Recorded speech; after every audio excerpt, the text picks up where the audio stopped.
अस्सलाम वालेकुम। कैफ कैफ 5 का लेक्चर 6 स्टार्ट कर दिया जी हमने। अच्छा, क्वेश्चन नंबर 17 पहले किया था हमने, कोई इसमें मसला तो नहीं रह गया? उसके बाद क्वेश्चन नंबर कौन सा था? 5 का बी पार्ट, उसमें कोई मसला रह गया हो? चलो, 6 आपको होमवर्क में दिया था।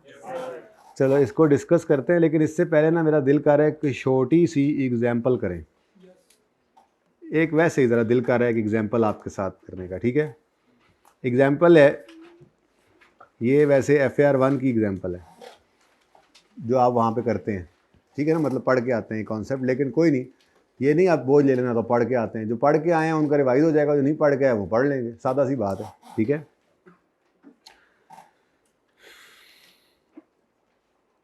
कॉलेज वालों ने ऊपर IK वालों ने आगे कहा कि जो कैंटीन आपने बनाई हुई है ना, ये वाली कैंटीन नहीं चलेगी, ईंटों वाली पक्की कैंटीन बनाएं आप, ठीक है जी?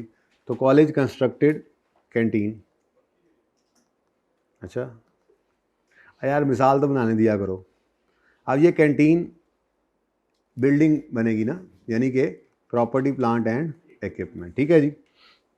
अब जो बाहर जनरेटर लगे हुए हैं ना, उनमें से एक जनरेटर जो है वो तकरीबन जो 2 महीने आपके ऑफ रहे, या प्लानिंग चल रही है ना, अब आगे जब सेशन ऑफ होगा, ठीक है, तो फरवरी मार्च में जो 2 महीने आपके ऑफ रही क्लासेस, उन 2 महीनों में जनरेटर जो है, बिजली किसी वजह से ख़राब होगी लेट्स से, ठीक है? बिजली होती, यहाँ बिजली है ही नहीं लेट्स से, ठीक है? तो वो जनरेटर जो है वो 2 महीने तक क्लासेस के लिए यूज़ नहीं हुआ, बल्कि 2 महीने तक 2 जनरेटर है ना, एक PRC वाला PRC के लिए यूज़ हो रहा था, जो कैफ वाला था, कैफ की क्लासेस ऑफ थी, तो वो वाला जनरेटर 2 महीने तक इस कैंटीन की कंस्ट्रक्शन में इस्तेमाल होता रहा, ठीक है? तो ये पहली बात हो गई। दूसरी बात क्या है जी? Generator was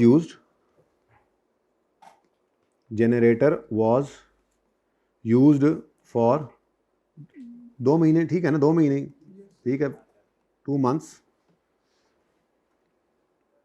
in construction of canteen, ठीक है जी? अगली बात, ये पहला पॉइंट हो गया इस एग्जाम्पल का, ये दूसरा पॉइंट हो गया एग्जाम्पल का। तीसरा पॉइंट एग्जाम्पल का ये है जी, कॉस्ट ऑफ जनरेटर जो है,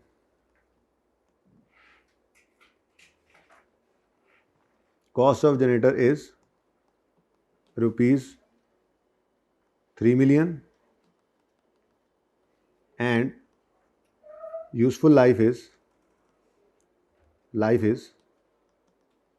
5 years। कोई रेजर्व वैल्यू वगैरह नहीं है। अब अगर ये वाली चीज़ बीच में से निकाल दें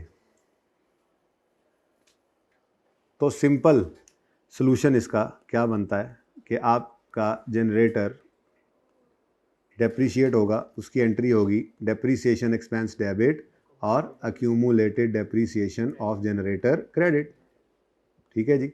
अब 3 million 1000 में कर देते हैं, ठीक है ना? ₹3000, तो 3000 रुपीज़ कॉस्ट थी, डिवाइड किया आपने इसको 5 से, आंसर क्या आता है? 600। Depreciation expense debit, accumulated depreciation credit, P&L का एक्सपेंस है, कॉलेज वालों का एक्सपेंस हो गया, ठीक है? लेकिन अगर 2 महीने ये जनरेटर, पूरे साल में से 2 महीने ये जनरेटर बिल्डिंग की, कैंटीन की कंस्ट्रक्शन में इस्तेमाल हुआ और बाकी 10 महीने कॉलेज के लिए देखो ना, मिसाल के तौर पे अगले सेशन में भी 2 महीने जो है वो क्लासेस ऑफ रही, लेकिन कैंटीन नहीं बन रही थी, तो वो 2 महीने की डेप्रीसिएशन तो नहीं रुकती, वो तो P&L में एक्सपेंस ही बनेगी, उसकी बात तो नहीं हो रही। बात उन 2 महीनों की हो रही है जिन 2 महीनों के अंदर जनरेटर जो है वो कैंटीन की कंस्ट्रक्शन में इस्तेमाल हुआ। तो अगर ये सिचुएशन आ जाए तो फिर क्या ये एंट्री ठीक है? क्या सारी डेप्रीसिएशन P&L के अंदर एज एन एक्सपेंस चार्ज होनी चाहिए? हमने ये पढ़ा था, वैसे तो इंटेंजिबल में भी ये बात पढ़ाई थी जब कॉस्ट की बात कर रहे थे, कि अगर आपका कोई एसेट किसी दूसरे एसेट के बनने में इस्तेमाल हो गया है, तो आपका वो एसेट जो इस्तेमाल हुआ है उसकी उतने अरसे की डेप्रिसिएशन, जितने अरसे वो नया एसेट बनाने में इस्तेमाल हुआ है, उतने अरसे की डेप्रिसिएशन को उस एसेट की कॉस्ट का पार्ट बनाना है, P&L में एक्सपेंस आउट नहीं करना। तो अगर ये सिचुएशन बन गई तो इसका मतलब तो ये हुआ कि इसमें से सिर्फ 10 महीने की डेप्रीसिएशन जो है वो एक्सपेंस में जा सकती है, और बाकी जो है वो कैंटीन यानी PPE, बिल्डिंग ऑफ कैंटीन में यानी पीपीई में ऐड करनी है, ठीक है। तो आंसर क्या आता है वैसे, चलो मैं पीपीई लिख दूं ज़रा कैंटीन की बजाय, मैंने लिखा था ना ब्रैकेट में पीपीई, हाँ ठीक है। तो प्रॉपर्टी प्लांट एंड इक्विपमेंट, तो ये वही डेप्रीसिएशन, ठीक है, जो पूरे साल की बनती है। अगर एक बार आप फिगर निकाल के लिख लेते तो उसी के ऊपर फ्रैक्शन लगा देते, बहरहाल कोई मसला नहीं, अब नहीं निकाल के रखा था जी। तो 3000 कॉस्ट है, डिवाइड बाय 5 करें तो पूरे साल की डेप्शन आती है। लेकिन हम ये कहना चाह रहे हैं कि पूरे साल की डेप्शन पीएनएल में नहीं जानी, बल्कि इसमें से 2 महीने की डेप्रिसिएशन जो है वो कितना बनता है, 500 पीएनएल में डाल दो एक्सपेंस, और 100 रुपया आप कैंटीन की कॉस्ट में, जहाँ पे मटेरियल, लेबर, एफओएच लग रहे होंगे, वहाँ पर ये डेप्रिसिएशन ऑफ जनरेटर भी इसकी कॉस्ट का पार्ट बनेगी। ये बात समझ आती है और सही है। चल, ये एक एग्जांपल थी आपके साथ जो थोड़ी सी डिस्कस की जी। स्टूडेंट जी, बिल्कुल ऑपरेटिंग एक्सपेंस है 500 रुपया।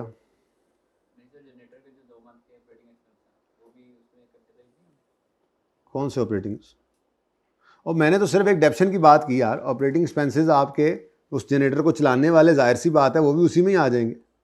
मैंने तो एक मिसाल ली ना कि इसकी डेप्शन का क्या करना है, तो इसका फ्यूल तो वैसे ही यहीं पर ही लग रहा होना है यार। तो फ्यूल किस लिए लगा है, किस लिए चल रहा है जनरेटर, कैंटीन बनाने के लिए, तो बिल्कुल ऑपरेटिंग एक्सपेंसेस भी आएंगे। लेकिन मेरा इस वक्त मकसद असल में जो एग्जाम्पल है ना, जो जिस तरह से ये 2-3 जगह इस्तेमाल हुई है सवालों के अंदर पास पेपर्स में, तो वो इस तरह के एसेट्स नहीं है जिनके ऑपरेशन पे कोई कॉस्ट आ रही हो। जैसे अभी इस सवाल के अंदर आपने होमवर्क में देखा होगा, आपने एक वो लैब इक्विपमेंट लिया है।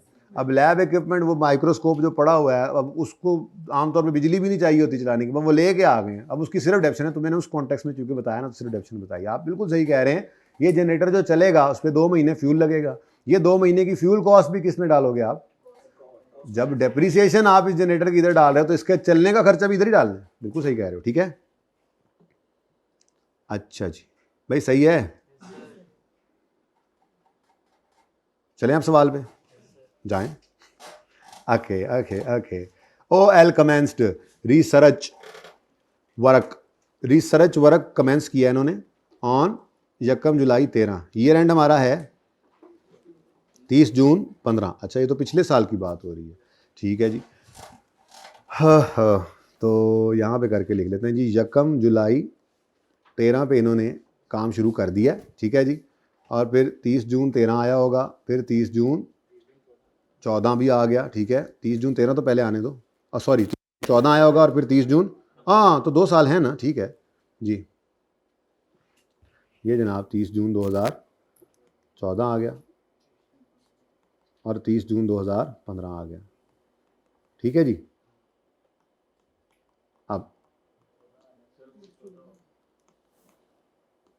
नेक्स्ट, काम रिसर्च शुरू कर दिया इन्होंने 1 जुलाई 13 पे। हम तो इस तरह से नहीं ना लिखते पर्चे में, हम तो डेट्स लिखते हैं, पता है ना आपको। तो रिसर्च स्टार्टेड आपने लिख लिया 1 जुलाई 13, and enter development phase on 1 July 14। अच्छा जी, तो रिसर्च शुरू की है इन्होंने 1 जनवरी पर, जुलाई पर, और डेवलपमेंट शुरू हुई है इधर 1 जुलाई 14 पर, ठीक है जी। आगे कहता है, in this respect following expenses were incurred. भाई इतना सवाल था, आगे तो मैंने कुछ ब्लैक करके भेजा था ना, ठीक है। अब फॉर द ईयर एंडेड 30 जून 2014, इस पूरे साल में ये खर्चे हुए हैं जी। कौन कौन से, रिसर्च एंड डेवलपमेंट कॉस्ट। भाई चाहे रिसर्च है चाहे डेवलपमेंट है, धोखा नहीं खाना। डेवलपमेंट भी है तो वो कौन सी है, 30 जून 14 वाले साल में, तो देखो ना मैंने येलो कलर रखा हुआ है ना रिसर्च के लिए, ठीक है।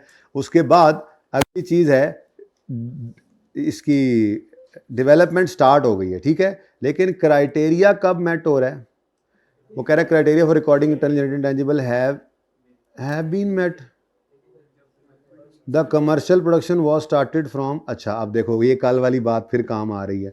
कमर्शियल प्रोडक्शन किस दिन स्टार्ट हो रही है, 1 जनवरी 2000। इसका मतलब मैं यहाँ पे लिख सकता हूँ 31 दिसंबर 2014 पर ये, चलो 1 जनवरी लिखते हैं जो डेट आ रही है, 1 जनवरी 2015 पे ये इंटेंजिबल कंप्लीट हो गया होगा। अब 1 जुलाई 14 से 31 दिसंबर 14 तक 6 महीने डेवलपमेंट चली है।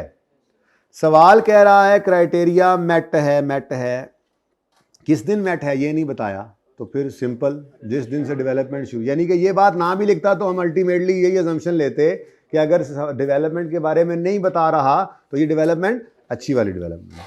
ठीक है, तो कमर्शियल प्रोडक्शन स्टार्ट होने का मतलब ये होता है कि इस दिन इंटेंजिबल कंप्लीट हो गया और इस दिन ये जो नई प्रोडक्ट इन्होंने बना ली है, जो इन्होंने वो हनी वाला पिज़्ज़ा बनाया था, ठीक है, वो पिज़्ज़ा गुड़ वाला, ठीक है, उसमें हनी भी डाला था हमने, ठीक है, तो ये गुड़ वाला पिज़्ज़ा जो है ये तजर्बे करने के बाद कामयाब हो गया और ये उन्होंने फार्मूला रेसिपी जो है वो अपने प्रोडक्शन डिपार्टमेंट को दे दी है और अब वो उसकी प्रोडक्शन स्टार्ट कर चुके हैं कमर्शियल लेवल पे। ठीक है ना, तो इसका मतलब फिर वो डिज़ाइन, वो प्रोडक्ट, वो पेटेंट, वो फार्मूला, वो जो भी चीज़ थी वो तैयार हो गई थी 31 दिसंबर 2014 पे। ठीक है, अच्छा जी, अगली बात, इट इज़ एस्टिमेटेड दैट ये वाला पिज़्ज़ा जो है ये 10 साल तक हम बनाते रहेंगे।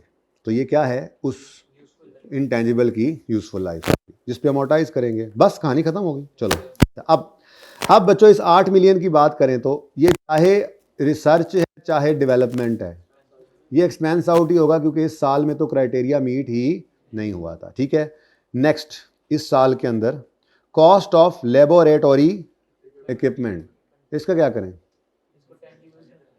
ये तो इंटेंजिबल है ही नहीं, ये कॉस्ट, ये एक्सपेंस होने वाली कॉस्ट भी नहीं है, बल्कि ये तो एक प्रॉपर्टी प्लांट एंड, तो कोई बात नहीं। अभी तो जनरेटर वाली एग्जांपल इसीलिए करवाई कि प्रॉपर्टी प्लांट इक्विपमेंट, भाई आपने तजर्बे करने हैं तो आपको लैब में कुछ इक्विपमेंट चाहिए था, अब वो इक्विपमेंट आप ले आए। अब अगर तो वो इक्विपमेंट इसी साल के अंदर ही इस्तेमाल होकर ख़त्म हो जाता है तो एक्सपेंस बनता है, लेकिन उसने स्टार लगा के नीचे क्या लिखा, ये 1 जनवरी 2014 को ख़रीदा गया।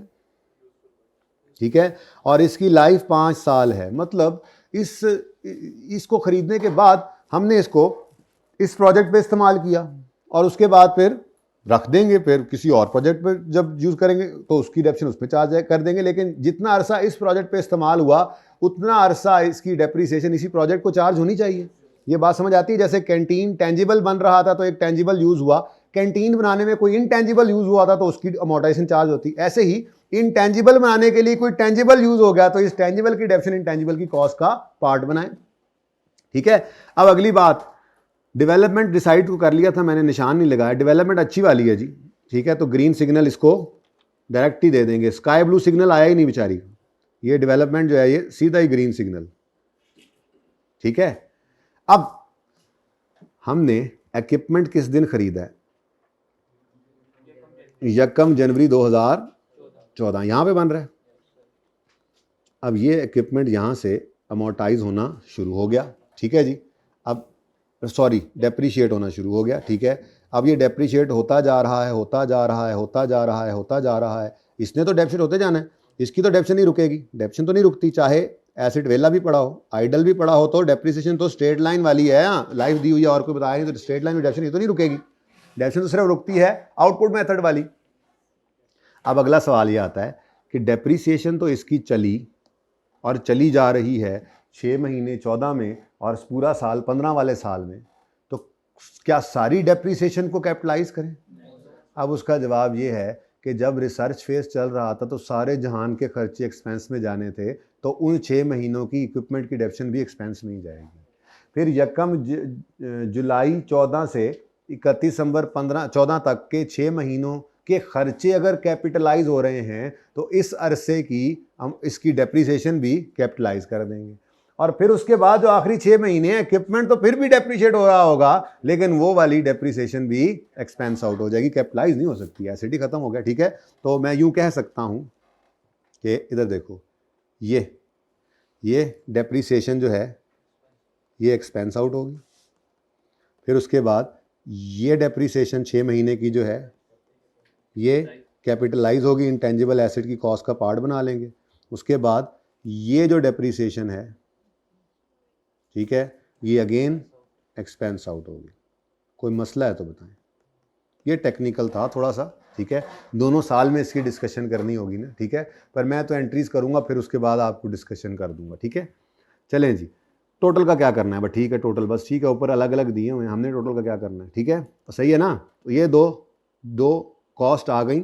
अब इसके बारे में, बल्कि मैं यूँ करता हूँ, इसकी एंट्रीज कर देता हूँ ताकि फिर आपको मैं जो है वो आपको फिर डिस्कशन मैं ज़बानी बोलूँ। डिस्कशन तो आपको था, एक्सप्लेन वाला सवाल था, मैंने नहीं करनी एक्सप्लेनेशन, वो तो आपने करनी है ना, ठीक है, मैं तो सिर्फ बोलूँगा वो, ठीक है। वैसे किसी बच्चे ने, मैंने क्या कहा था, डिस्कस करके आना, मैंने सिर्फ एंट्रीज का कहा था। अच्छा जी, क्वेश्चन नंबर कौन सा है, पास पेपर 6 है, ठीक है जी। पेज नंबर, नाम क्या है इसका, OL, ठीक है, चलो ज़रा याद रह जाएगा। अच्छा जी, फॉर द ईयर एंडेड 30 जून 2014, यही पहला साल है ना, इसकी पहले मैंने आपके साथ डिस्कशन थोड़ी सी की है, एंट्रीज कर रहे हैं, डिस्कशन नहीं कर रहे, एंट्रीज कर रहे हैं, ठीक है। सबसे पहले मुझे बताओ इस 8 मिलियन की क्या एंट्री करना चाहेंगे, एक्सपेंस डेबिट। अब आपको रिसर्च डेवलपमेंट, बस सिर्फ एक्सपेंस लिख दो यार, वरना R&D लिख दो, ठीक है जी। तो एक्सपेंस डेबिट कैश क्रेडिट 8 से, ठीक है। उसके बाद 4 मिलियन की एंट्री क्या करना पसंद करेंगे, लैब इक्विपमेंट डेबिट, PPE लिखना है PPE लिख लो, लैब इक्विपमेंट लिखना है वो लिख लो, डेबिट और कैश क्रेडिट, और बस कहानी खत्म। ये कहानी इसीलिए, ठीक है। अब इस 4 मिलियन को डिवाइड करोगे, 4 ही है ना, हाँ, 5 से 1 साल की डेप्शन आ गई, 6 महीने की डेप्शन कहाँ जानी है, क्योंकि ऊपर देखो ना, ऊपर येलो फेज चल रहा है, ये येलो फेज, ये डेप्रीसिएशन भी उसी रूल के हिसाब से, ये अगर रिसर्च फेज से रिलेट कर रही थी तो एक्सपेंस, और अगर डेवलपमेंट फेज चालू था, डेप्रीसिएशन चालू थी तो डेप्रीसिएशन कैपिटलाइज, और अगर खत्म हो गई तो दोबारा से फिर एक्सपेंस, ठीक है। चले, अच्छा जी, तो ये 3 एंट्रीज हैं, कर लें फटाफट। सबसे पहली entry expense debit cash credit 8 million है। नेक्स्ट इज PPE भाई कह रहे हैं, लैब इक्विपमेंट भी लिख सकते हैं, डेबिट कैश क्रेडिट 4 से, ठीक है जी। उसके बाद depreciation expense debit accumulated depreciation credit 4 million का एसेट है, 5 इयर्स लाइफ है, 6/12 करें तो 0.4 की डेप्रीसिएशन आ गई,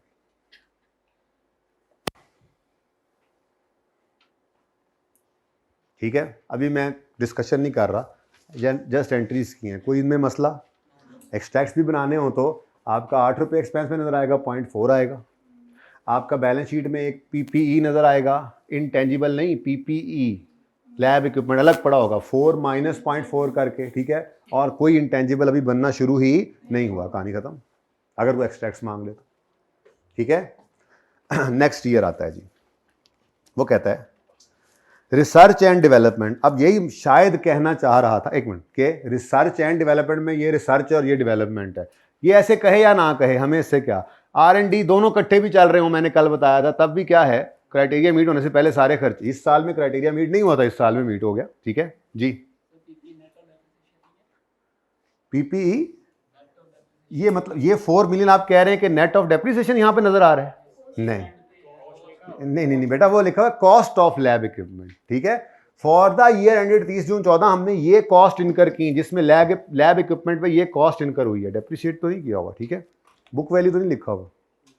अच्छा जी, अब अगला साल आता है तो 12 को आपने क्या करना है, इनटेंजिबल बनाना है। अब अगली अगली अगली मुसीबत आपको क्या पड़ेगी कि इस 12 को 6/12 कर दें, ऐसी कोई ज़रूरत नहीं है, ठीक है। वो क्या कह रहा है, ये डेवलपमेंट कॉस्ट है और क्राइटेरिया मीट हुआ, इस पूरे साल के अंदर ये 15 था तो डेवलपमेंट के ऊपर ही लगा ना, ये उस तरह का सवाल नहीं है कि आपको बाइफरकेट करना पड़े, सुकून से काम करने वाला था। 12 को क्या करेंगे, कैपिटलाइज,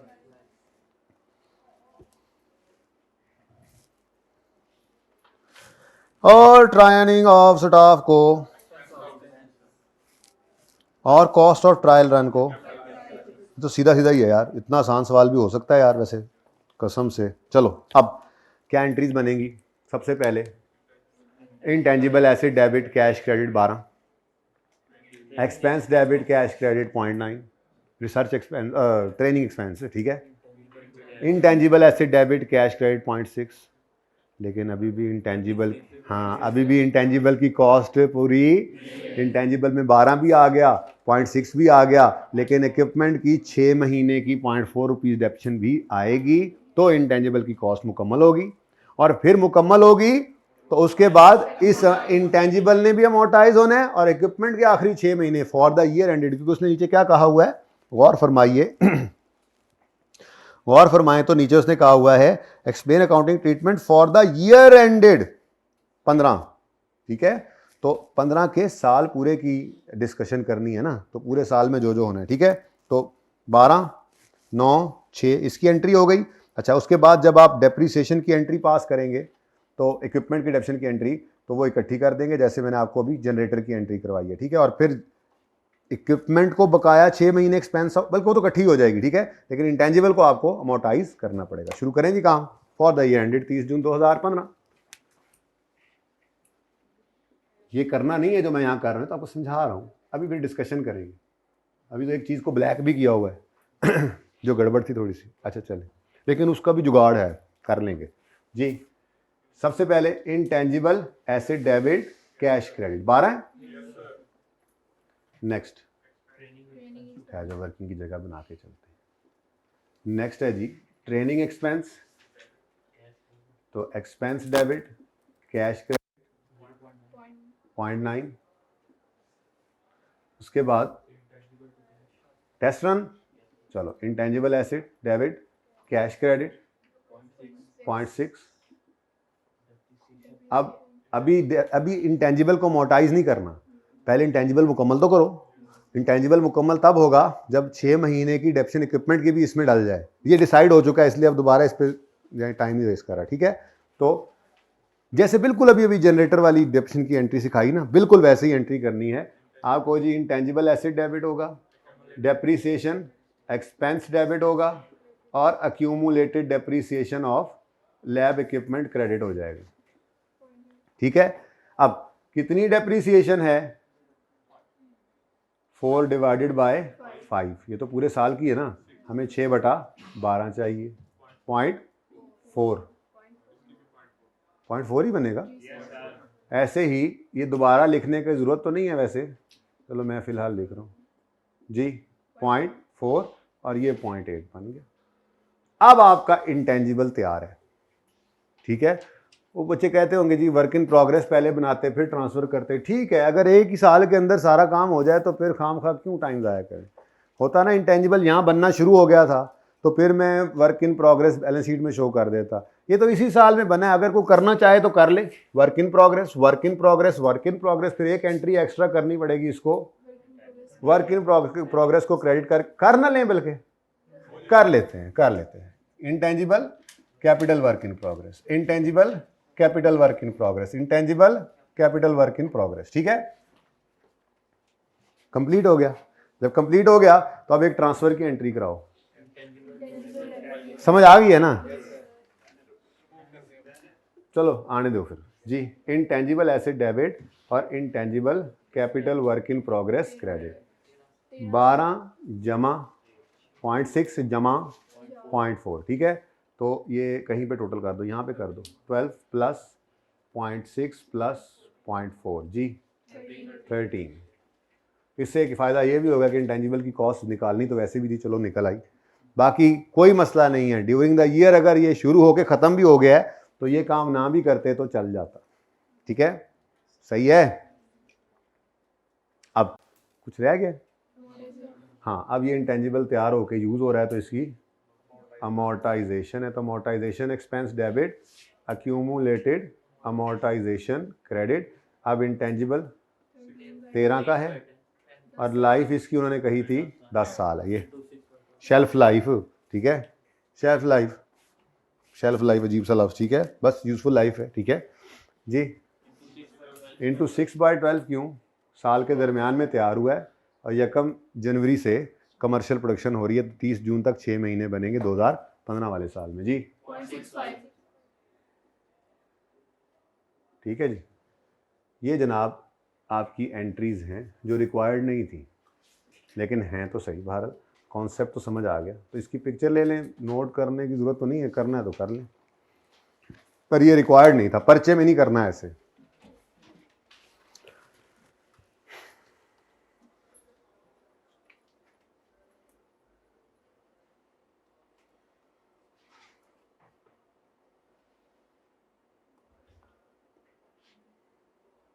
अच्छा जी, अब इसकी अगर मैं डिस्कशन करूं तो मैं डिस्कशन क्या करूंगा, ये ज़रा सुन लें।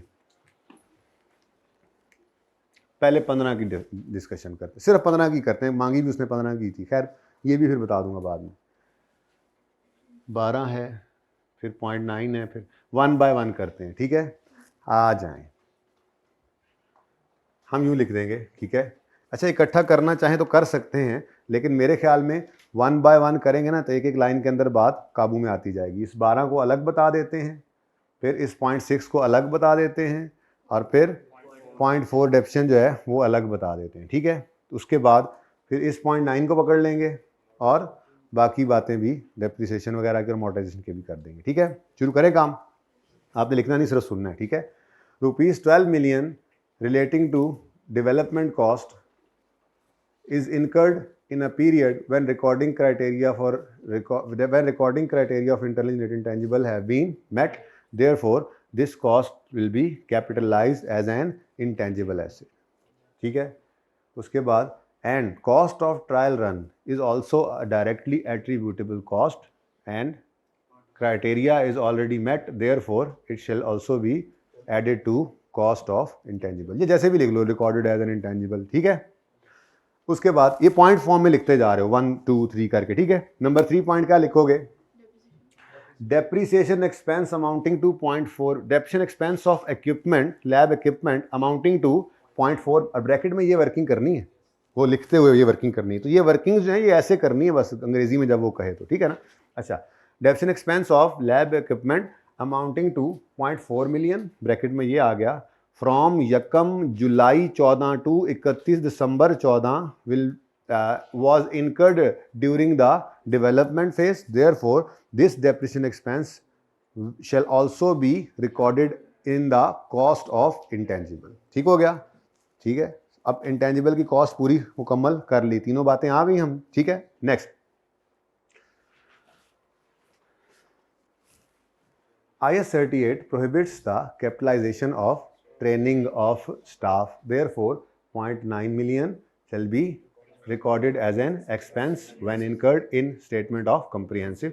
मोटी मोटी तरतीब हमने रखी हुई है बस जुमले की, अब आहिस्ता से प्रैक्टिस हो रही है, वो नंबर इसी से ही आते हैं, वो चीज़ें लिख लेते हैं, ठीक है, डन। उसके बाद 0.4 मिलियन की डेप्शन इक्विपमेंट की और 0.65 आई थिंक था ये अमोर्टाइजेशन इंटेंजिबल की, इसके बारे में भी अंग्रेजी लिखनी है, ठीक है। अब अगली बात आप लिखोगे, the depreciation expense of lab equipment amounting to 0.4 million, again bracket में आप वर्किंग शो करोगे, फ्रॉम द पीरियड, किधर गया ये, 1 January 15 to 30 June 15 shall be recorded as an expense as the intangible has already been completed, ठीक है। And आखिरी line, as the intangible has a definite life of 10 years, therefore amortization expense of 0.65 bracket में वो वाली working show करके shall be recorded as an expense in the period in which it is as an expense in statement of comprehensive SOCI, ठीक है, for the year 30 जून 2015, ठीक है जी, done हो गया। ये सारी बातें हमने वो लिखी जो होनी चाहिए थी। कोई मसला इसमें, कोई मसला है? ये सारी बातें समझ में आती है ना? अच्छा, अब असल मसला है,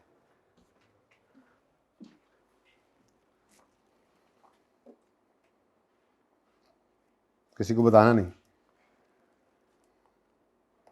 वो कहता है in this respect following expenses were incurred and debited to अन्य वाई। 12 का 12 कहाँ फेंक दिया उसने? CWIP। 13.5 कहाँ फेंक दिया उसने? इसका मतबल क्या हुआ? इसका मतबल ये हुआ कि ये तो ओरिजिनल एंट्रीज हैं। मैं पूरा लिख दूँ, ओरिजिनल, ये क्या है जी? ये ओरिजिनल एंट्री, ये ओरिजिनल एंट्रीज। तो फिर रॉन्ग एंट्रीज क्या हैं? बेहतरीन किस्म की रॉन्ग एंट्रीज हैं।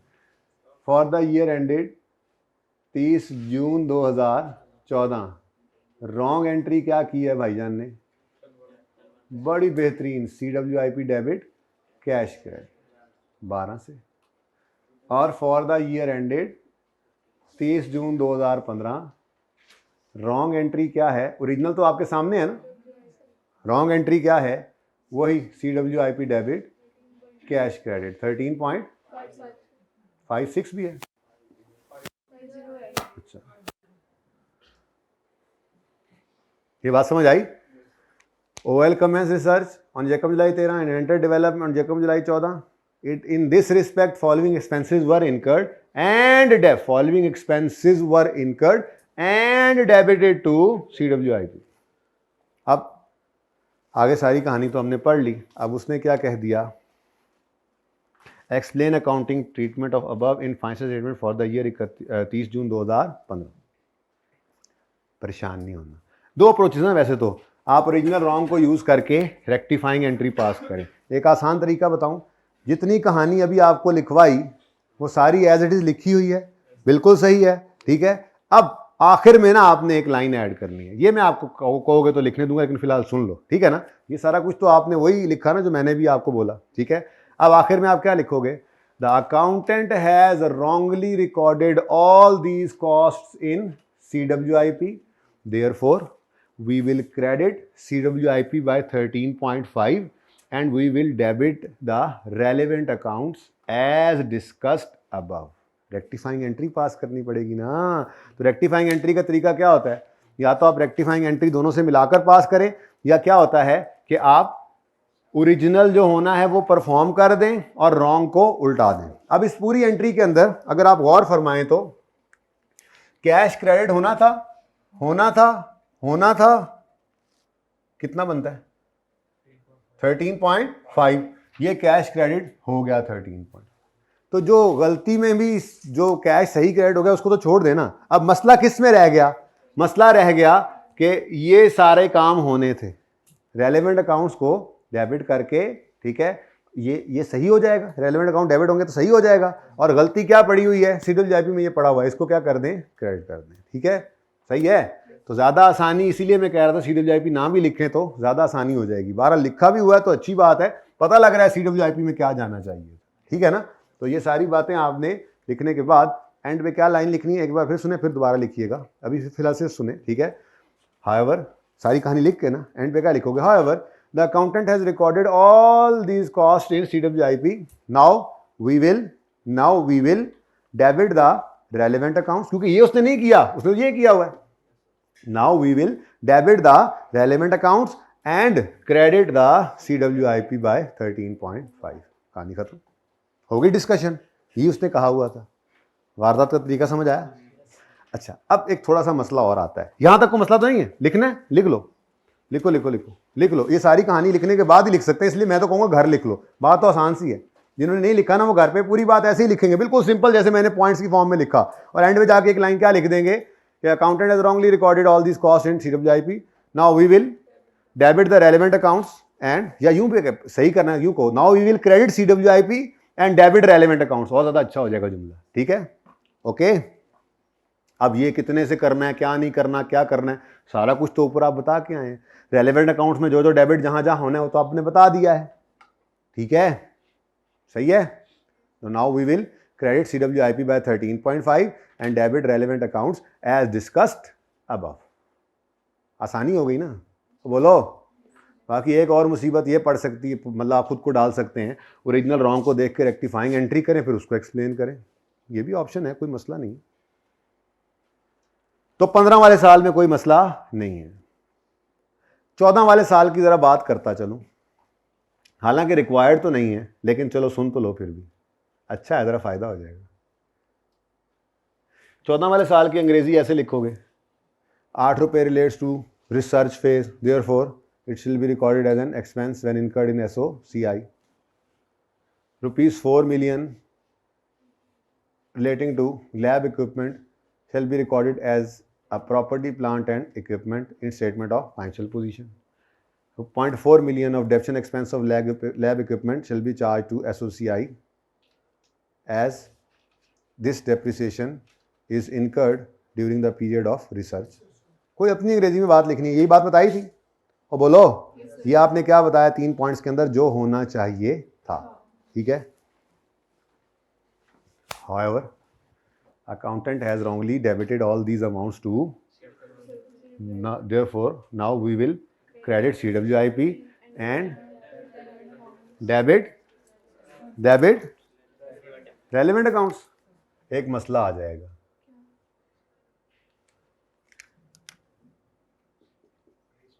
ये एक्सपेंसेस या इनकम्स तो पीएनएल का आइटम नहीं होते। हम कौन से साल में खड़े हैं? अगर 15 में खड़े हैं तो 14 का पीएनएल हमारे हाथों से।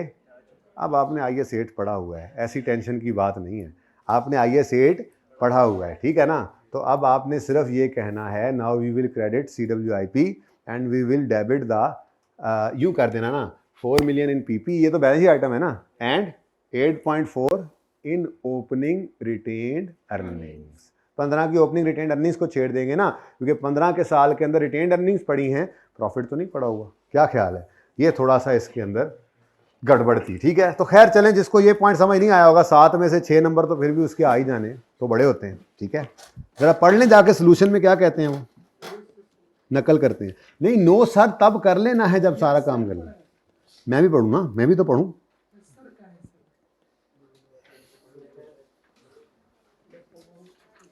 देखो ना, हमने तो जुगाड़ लगाया, उन्होंने प्रॉपर लिखा होगा ना। हमने तो क्या किया, पहले ओरिजिनल वाली बात कर दी, आसान लगी, उसके बाद कहा ओ हो उन्होंने तो गलती कर दी है, उसकी गलती को रिवर्स कराया और कहा कि जो करना था वो कर लेंगे और उसकी गलती को रिवर्स कर देंगे। कैश तो क्रेडिट होना था, सही हो गया, उसको कुछ करना नहीं है, तो गलती है क्या गई, CWIP उसे करा दिया क्रेडिट और रेलिवेंट जब वो डेबिट करा दिया, और वो पहले बता के आए हुए थे एज डिस्कस्ड अबव, काम हो गया। अब इन्होंने क्या किया है, पढ़ो। वो हो, ये तो और तरीके से लिखा हो। चलो जल्दी से पढ़ते हैं, जल्दी से, लेकिन जल्दी से। Accounting treatment for research and development.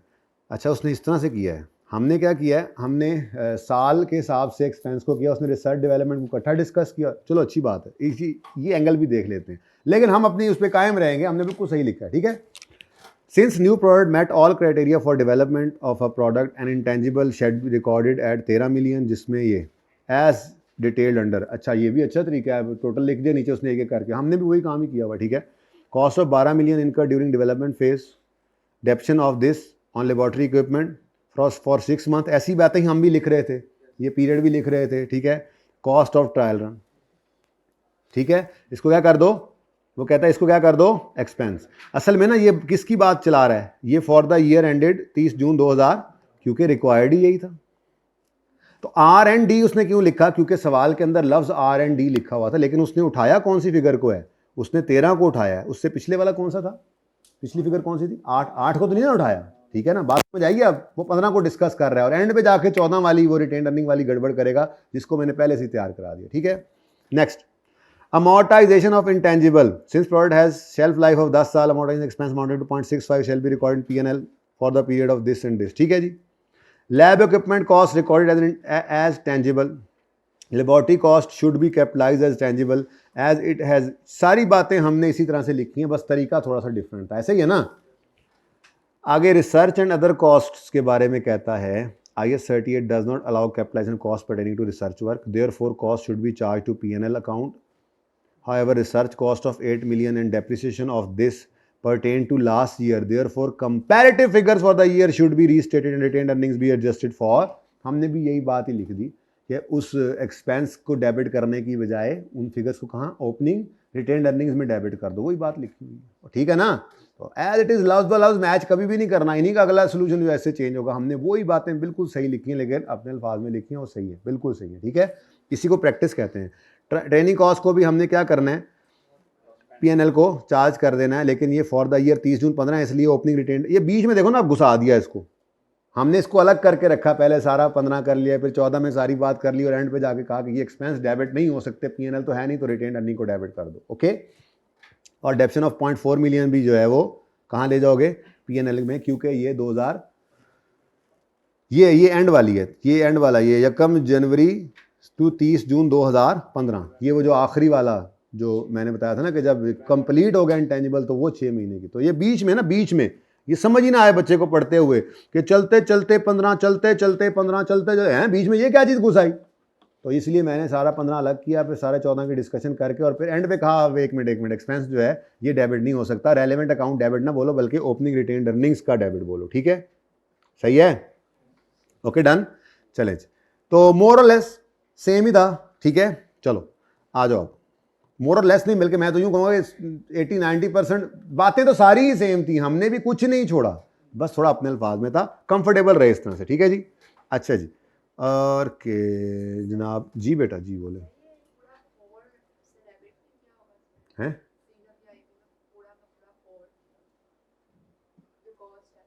उसने 8 जमा 4 जमा 0.4, नहीं 0.4 तो पता नहीं उसने किया नहीं, 8 जमा 4 कितना था टोटल? मैं जाता हूँ, मैं सवाल में जाके देखता हूँ। ये रहा, ये उसने ये पूरा 12 डेबिट किया हुआ CWIP में। ऊपर देखो ना, following expenses were incurred and अन्य वर डेबिटेड टू, कहीं लिखा नहीं हुआ यहाँ पे, डेप्शन कहीं नजर आ रही है? तो ये 12 ही उसने डेबिट किया, उसने डेप्शन कोई नहीं किया। उसने बस उन्होंने कहा इक्विपमेंट किस लिए आया, रिसर्च में चला, चलो जी इंटेंजिबल, वो भी मतलब CWIP में डाल दिया। और अल्लाह के बंदे, मतलब ये PPE है, 5 साल चलना है, इसको अलग रखो, इसकी डेप्शन यहाँ पे लेके आनी है। और तुमने क्या रिसर्च को भी एसेट में डाल दी? CWIP तो है कि इंटेंजिबल बन रहा है, कहाँ बन रहा है यार? रिसर्च वाला तो एक्सपेंस आउट होना है। तो ये लिखा हुआ था ऊपर, ठीक है ना, इसलिए मैंने एंड पे इसको रखा छुपा के। जी क्या ख्याल है, समझ आती है कुछ? यार एक वो उधार रहता था, कल बच्चे पूछ रहे थे, याद आया वो, हाँ लीगल लाइफ में अगर आपने जो ऐड किया है, रिन्यूअल पीरियड को ऐड किया है, तो क्या करना है वो रुपयों का? मैंने कहा था कि जब वक्त आएगा तब देखेंगे, 7 और 7A करना था, याद है? तो आपको याद है बस ये कि करना था, लेकिन ये याद नहीं कराया कि करवा दें।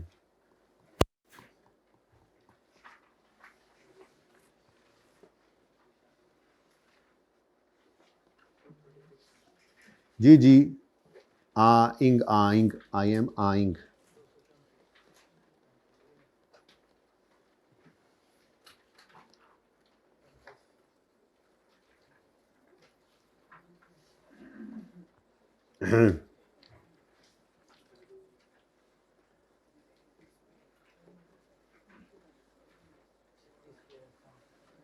भाई आप ना किताबें ओपन करें, पता है आप लोग फिर सॉल्यूशन देखते हैं। आप लोग किताबें ओपन ना करें प्लीज़, आपके सामने किताब मैं ओपन करूंगा।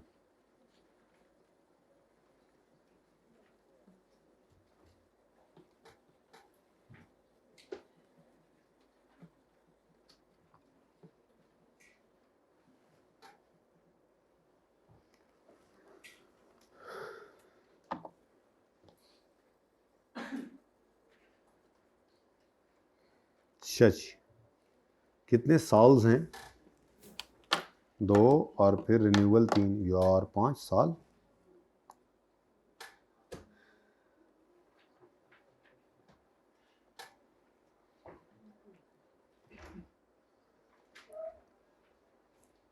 एक साल, 2 साल, 3 साल, 4 साल, फिर नहीं पूरे हुए, 5 साल, अगले सवाल में भी ऐसा ही होगा इंशाअल्लाह। तो अगले साल की एफर्ट्स अभी कर लेते हैं, ऐसे ही ले आओ इसको।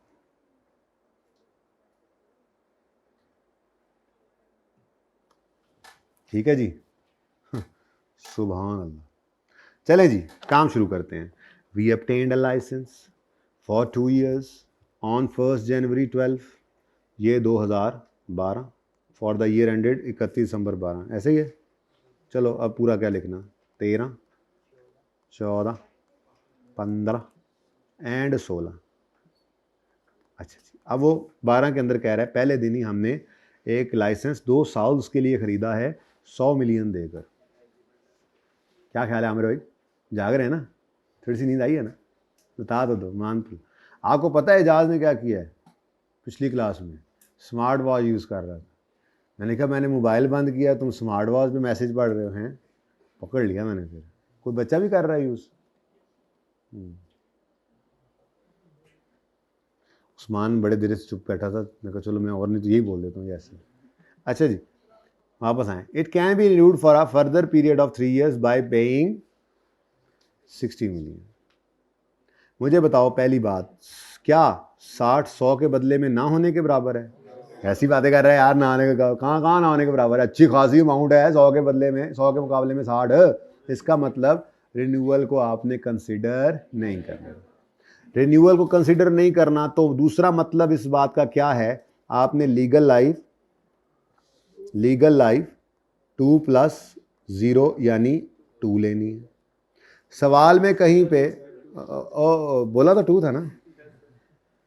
अच्छा, असल में बात आगे, दिमाग आगे लेगा ना। सवाल में कहीं पे उसने यूजफुल लाइफ का जिक्र नहीं किया, तो बस ये दो साल ही हमारी क्या है ये नहीं पता हमें, ठीक है। तो बस इसको मिटा ही दो, बस रहने दो। एक ही लाइफ है, वो कौन सी है हमारे पास, लीगल लाइफ, तो उसी को यूज़ कर लेंगे, ठीक है जी। चलें। वो दो फिर नस गया।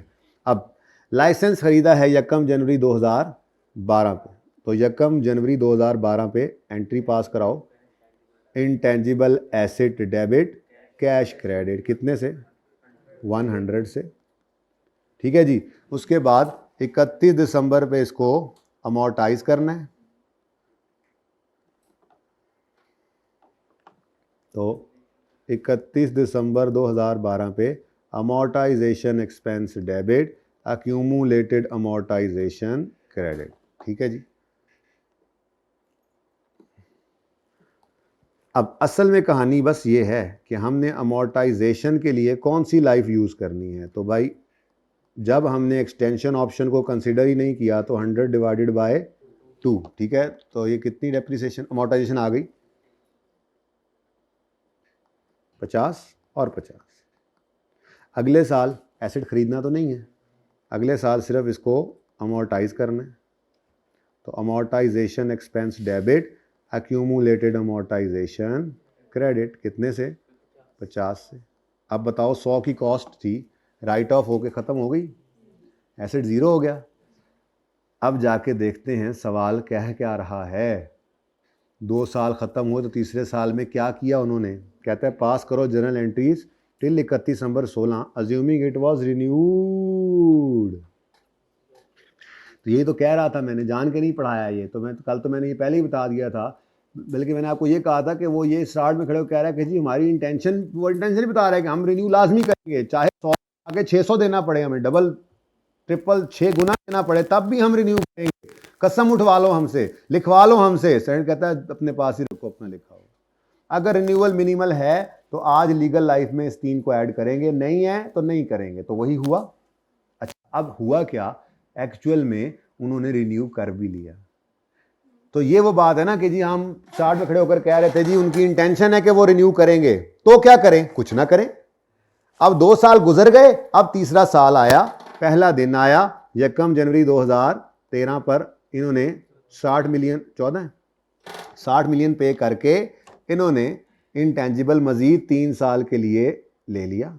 अच्छी बात है, आज ये पैसे इंटेंजिबल है, इंटेंजिबल डेबिट, और अब बकाया कितने साल तक ये यूज होगा, तो 31 दिसंबर 2014 पर खड़े होकर amortisation expense debit, accumulated amortisation जब क्रेडिट करनी है तो आपने 60 को डिवाइड कर देना है 3 से 20, फिर amortisation debit, accumulated amortisation credit 20, फिर amortisation debit, accumulated amortisation credit 20। अब समझ आई है बात, कल ये नहीं बताया था आपको, थोड़ा उधार किया था, ये आज उधार चुकता हो गया, ठीक है जी, और सही है, क्लियर है। तो स्टार्ट में खड़े होकर अगर वो ये जुमला यूं ना लिखता कि अज्यूम करो कि वो रिन्यू कराया, बल्कि स्टार्ट में खड़े होकर वो ये कहता, असल में सर उसने पूरे 5 साल की एंट्रीज मांग ली ना, तो फिर यही बताना पड़ा कि उन्होंने रिन्यू कर लिया है। लेकिन ये स्टार्ट में खड़े होकर ये लफ्ज़ भी लिखा हो ना, अभी तो आप ये कह सकते हैं ना जी हमें तो 2 साल बाद ही पता लगा कि रिन्यू कर रहे हैं। मैं कहता हूँ नहीं, इसी सवाल में ये जुमला लिखा हो 1 जनवरी 12 पर दे obtained a license of 2 years, it can be renewed for further 3 years by paying 60 million, management की इंटेंशन है कि ये हम लाजमी रिन्यू करेंगे, ठीक है। तो फिर भी आपने इस रिन्यूअल ऑप्शन को कंसिडर नहीं करना था, ठीक है ना, मैं समझ आई बात की। अच्छा चलें पार्ट 2 अभी शुरू करते हैं, बस 1 मिनट में हैं। नहीं वो 6 मिलियन दूसरे सवाल में, चंदा चन्नमाई देखो ना मेरी तरह, जाफर हुसैन जी, एक ड्रामा था ना, पता नहीं क्या अंधेरा उजाला क्या नाम। अच्छा जी 7A,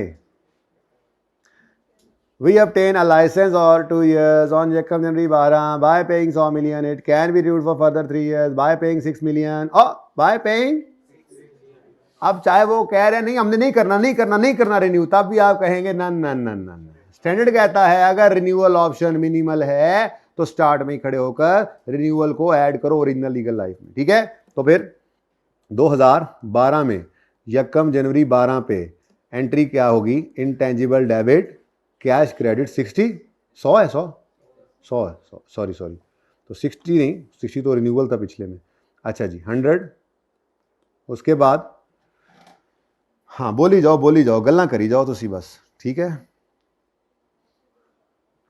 जी। 31 दिसंबर 2012 आया, आपने एंट्री पास करनी थी amortisation debit accumulated amortisation credit.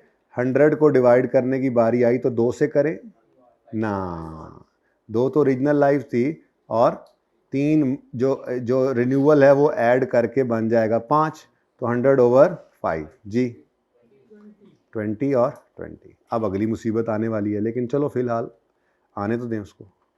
31 दिसंबर 13 amortisation debit accumulated amortisation credit 20। 2014 आ गया वो दिन जिसका इंतजार था, और वो कह रहा है अज्यूम करो रिन्यू करा लिया इन्होंने, यकम जनवरी 14। अब कैश तो गया कितना, अब यहाँ पे I-38 कहता है चलो यार छोड़ो इसको, बस एक्सपेंस आउट कर दो, सिंपल। हाँ क्या करें, स्टैंडर्ड है ना, अब क्या करें। वो ये कहता है कि बस ठीक है ना, आपने वो ज़्यादा वाली कॉस्ट को पकड़ के 5 साल पे अमोर्टाइज करने का सोचा हुआ था ना, अब ये एक मिनिमल ना होने के बराबर की कॉस्ट जब आज इनकर हुई है तो इसको बस P&L में एक्सपेंस आउट कर दो, क्या आप इसको एसिडी कॉस्ट में ऐड करते फिरोगे, छोड़ो बस, ठीक है कोई मसला नहीं है, ठीक है। तो ये ट्रीटमेंट है, अब क्या कहूँ, स्टैंडर्ड का ट्रीटमेंट है, ये मैंने आपके सामने लिखा है। एक्सपेंस डेबिट करो क्योंकि कोई फर्क नहीं पड़ता, एसिड तो वैसे भी चला आ रहा है और एसिड चलता जा रहा है। एसिड 31 दिसंबर 14 पर अमोर्टाइज भी हो रहा है, amortisation debit accumulated amortisation credit 20 और amortisation debit accumulated amortisation credit 20। Amortisation debit ये असल में कहानी है कि वो पहले दिन ही कहता है ये अंदाज़ा लगाओ, ताकि उस अंदाजे के हिसाब से ये यूजफुल लाइफ के ऊपर पूरी के ऊपर अमोर्टाइज होता जाए, ठीक है। और अगर आप बाद में रिन्यू करते हो और रिन्यूअल ऑप्शन बिल्कुल मिनिमम है तो आपने उस रिन्यूअल की कॉस्ट को जस्ट P&L के अंदर एज एन एक्सपेंस रिकॉर्ड कर लेना, ठीक है जी। ओके, पार्ट 2 स्टार्ट करेंगे।